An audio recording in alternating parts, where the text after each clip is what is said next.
Okay, absolutely flush their toes. And there's a certain checkpoint in the backswing that I want to make players aware of that could be really beneficial to helping them really strike the golf ball better and compress it, okay? Yeah. And so what I want you to do is set up to this ball facing the camera for me. Absolutely. Swing right to the top. And what we're going to notice with Toby is almost going to be one nice big straight line from his ankle all the way up to just underneath his arm. Now, this here, we see a lot of players by at this stage of the swing would be a little bit too much this way. Essentially, for an iron, if you're not compressing it, you're getting too far behind the ball. And if you start from your address, Toby, yeah, the hips would start to move and shift in such a way where they get into this position. Maybe they're trying to come from the inside or stay down. Yes. But if you do that same move and stop at the top, you're going to see that we've got this sort of concave shape where the hips would be kind of the apex of that concave shape there. Now, we see the best ball strikers with all the representations that we'll have up on the screen here in slow-mo create almost this straight line here. Yeah, absolutely. And I want you to talk about the 3 ways that the spine moves throughout the golf swing. We've got the turn, the tilt, and the extension. Yeah, yes. Perfect. So if I put this golf club across my chest here, Tobes, if I'm a player and I see that I've got this concave look, what don't I have in my backswing? Well, you've definitely just turned, I would say, and you haven't tilted, and you haven't therefore been able to extend your thoracic through your spine there. So if you start that again, for the amateur golfer at home is using any form of analysis tool, right, that we use in our coaching, I'll draw a circle around Kerrod's head, and you'll see that when you do the incorrect one again, so your chest stays in flexion, the head has then come out of the circle. So if we can do our very best to try and keep that head within a circle, that's a goal of ours. So if you're looking for an outcome here to make sure, am I doing this correctly, draw that circle around the head, or use a reference, like I'll use something at home, a net behind me to see where my head is in space. So now take the correct one for me. So what we'll see here, Kerrod's slightly risen up, so he'll be in kind of that still within that circle circumference there around his head. He's turned, he's tilted, and he's extended through the top of his spine here to get to that position there. So that's the correct movements for the body pivot. A couple of reasons that we like it, absolutely, obviously, is in regards to not having that flexion over here.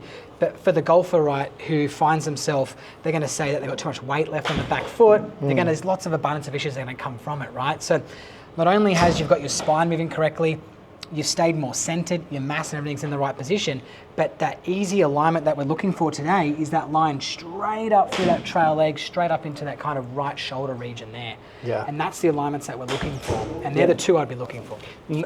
I've done a bunch of videos with Chris Mason, who's taught a slew of major winners. He courses about this big stretch cycle. Yes. And Pete Cowan, spiral staircase. Yes. There's a lot of different ways to talk about it, but essentially it's the feeling that you're almost creating this huge stretch from the top of your back shoulder here from where your front foot is. And as we do that, we're going to see this nice big long line like this. And that gives you that kind of powerful look. If you look at someone like Rory to the top of the swing, he's rising up. That's going to help you shift your pressure better and keep you centered to be able to then create more force in that transition, increasing your club head speed and compression, right? So creating that nice big stretch to the top.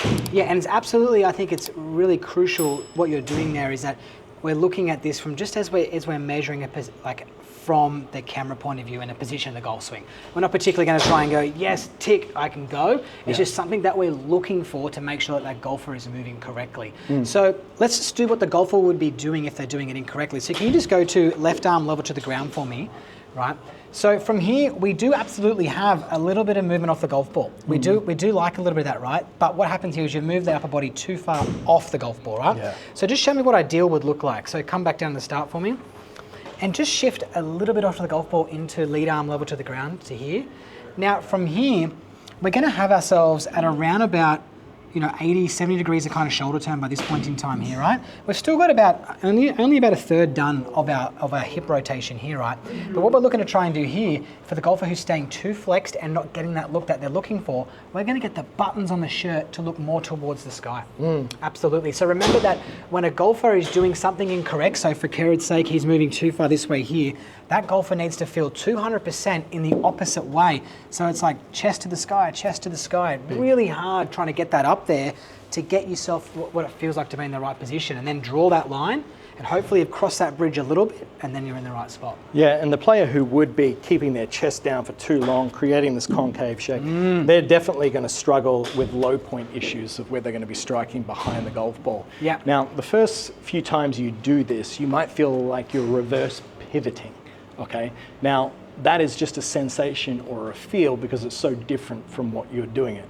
And look, you can get away with driver from being behind the ball, but the only reason is because the ball's teed up, you've got a little bit of give there.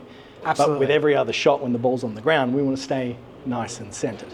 Absolutely, yeah, with driver, like you're saying, we can definitely get away with it, but the feeling of reverse pivot is exactly what I want you to feel. Yeah. Because what feels normal to you is not where you want to be. So I would be using demonstrations of someone like a Scotty Scheffler. There's a reason you're watching this video in the first place. Yes, yeah, so someone like a Scotty Scheffler, you know, he goes okay. And when we look at Scotty at the top of the backswing, what we're going to see is that we use the centers here. So we use the sternum and the center of the pelvis as a measurement point when you hear them talk about the word centers or term centers with the golf swing, right?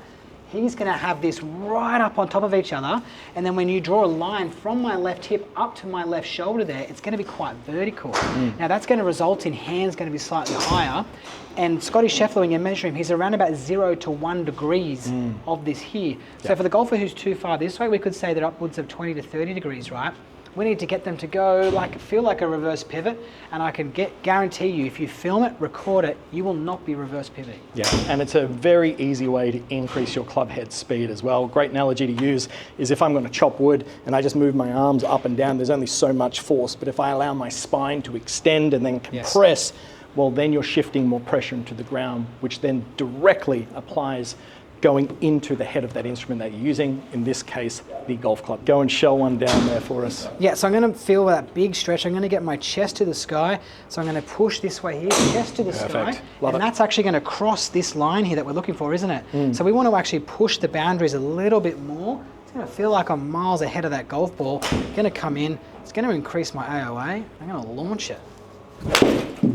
Beautiful. So as you can see, guys, just like that. Thanks for watching this video. YouTube thinks that you would benefit from watching this one next. So click that card and it could be the tip that you need to take your game to the next level. I'll see you next time.